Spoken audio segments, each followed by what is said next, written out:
کہتے ہیں سورۃ المومنون کی آخری 4 آیات ہر نماز کے بعد 11 دفعہ پڑھ لیں، دن میں جتنی دفعہ 11 دفعہ پڑھ لیں، کوئی ناممکن کام ہو جاتا ہے۔ میرے آقا نے، میرے حضور نے قسم اٹھا کے جو کہا اس آیت کے بارے میں، حضرت عبداللہ بن مسعود رضی اللہ تعالیٰ عنہ نے پڑھا، اس کو پھونکا، بندہ ٹھیک ہو گیا۔ میرے حضور نے فرمایا عبداللہ کیا پڑھا؟ فرمایا یا رسول اللہ صلی اللہ علیہ وسلم میں نے سورۃ المومنون کی آخری 4 آیت پڑھ کے فرمایا قسم ہے اس کی ذات کی جس کے قبضے میں محمد کی جان ہے، اگر کوئی یقین سے، کس سے؟ کس سے؟ یقین سے پڑھ لے، یقین سے پڑھ لے تو پہاڑ بھی اپنی جگہ سے ہٹ جائے، پہاڑ بھی اپنی جگہ چھوڑ دے۔ یقین سے، پہلے مجھے بتائیں کس سے؟ یقین سے پڑھ۔ اور یہ بات بالکل ٹھیک کہتے ہیں، ہر ناممکن فضائل صدقات میں شیخ نے لکھا ہے کہ صحابہ کرام فرماتے ہیں جب ہم یہ آیت پڑھتے تھے ہمیں غنیمت بہت زیادہ ملتی تھی۔ اس میں رزق بھی ہے، فتوحات بھی ہے، اس میں دولت بھی ہے، اس میں رحمت بھی ہے، اور اس میں زندگی کی کامیابی بھی ہے۔ یقین سے کوئی شخص اس آیت کو کتنی بار؟ 11 دفعہ پڑھ لے۔ اگر جتنے لوگوں کو آتی ہے، آپ سارے اس وقت بیٹھے ہیں ضرورت مند، کوئی مال، کوئی دولت، کوئی اولاد، کوئی رزق، کوئی صحت، کوئی رحمت، کوئی جادو کا توڑ، کوئی بندشوں کا توڑ، مسائل کا حل، مشکلات کا حل، کیا خیال ہے 11 دفعہ پڑھنا لیں؟ آپ کو علم ہے، میں نے ایک بات عرض کی تھی کئی عرصہ پہلے، بعض اوقات ہماری خطائیں، ہماری جرم ایسے ہوتے ہیں کہ دعائیں عرشوں پہ نہیں جاتی۔ اہل اللہ کی ترتیب ہے دعا سے پہلے یا بعد میں استغفار کر لیتے تھے۔ آپ بھی 3 دفعہ دل ہی دل میں استغفر اللہ پڑھ لیں، اور اس کے بعد میں نے نیتیں کی، یا اللہ یہ 11 دفعہ پڑھا ہے، 11 دفعہ پڑھا ہے، یا اللہ جتنے بھی پوری دنیا میں اس وقت ہمارے ساتھ ہیں، کہیں صبح، کہیں شام، کہیں دن، کہیں رات، اللہ ہر بندے کی 11 مرادیں پوری فرما، اور 11 نسلوں میں اس کے کمالات، اس کی برکات، اس کے ثمرات اور اس کی خیریں منتقل فرما۔ پھر 11 نسلوں میں جب ختم ہونے لگے، اگلی 11، اگلی 11، اگلی 11 میں انشاءاللہ، انشاءاللہ کفا باللہ ولیا وکفا باللہ نصیرا، اجتماعی طور پہ بیٹھ کے مخلصین، درد والے مجاہدہ کر کے آئے ہیں، کسی کے پاس کرائے کے پیسے نہیں تھے، کوئی ٹھنڈے برف بائک پہ، کوئی کہاں، یہ مجاہدہ کر کے آئے ہیں۔ مجاہدے کے ساتھ جو عمل ہوتا ہے اللہ کے ہاں بہت قبول ہوتا ہے۔ جو عمل مجاہدے کے ساتھ ہوتا ہے، جو عمل قربانی کے ساتھ ہوتا ہے، اور جس عمل کے پیچھے قربانی اور مجاہدہ ہو، اللہ کی بارگاہ میں اس عمل کی بہت قیمت ہوتی ہے اور بہت کمال ہوتا ہے، اور اللہ کی بارگاہ میں اس عمل کی بہت تاثیر ہوتی ہے۔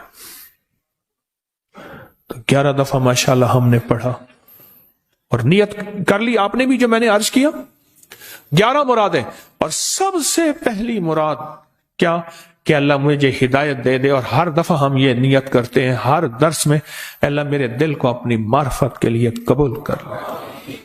اس کے بعد جو دنیا کی بھی ہوں، اور جب یہ دل کو اس کریم معرفت کے لیے قبول کر لے گا نا، اور اللہ ہدایت دے دے گا، پھر کلمہ بھی نصیب ہو جائے گا، پھر آخرت، پھر قبر، پھر سوری، یعنی اس چھوٹے سے فکرے میں پھر دنیا فی الآخرت حسنہ ہے، اور باقی پھر دنیا حسنہ ہے، وفی الآخرت حسنۃ۔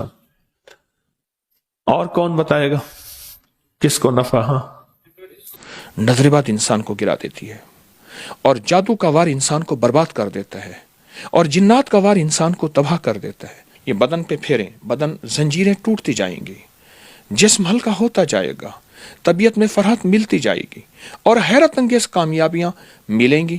انداز بتاتا ہوں کہ کون سی بو کس چیز کی نشاندہی کر رہی ہے۔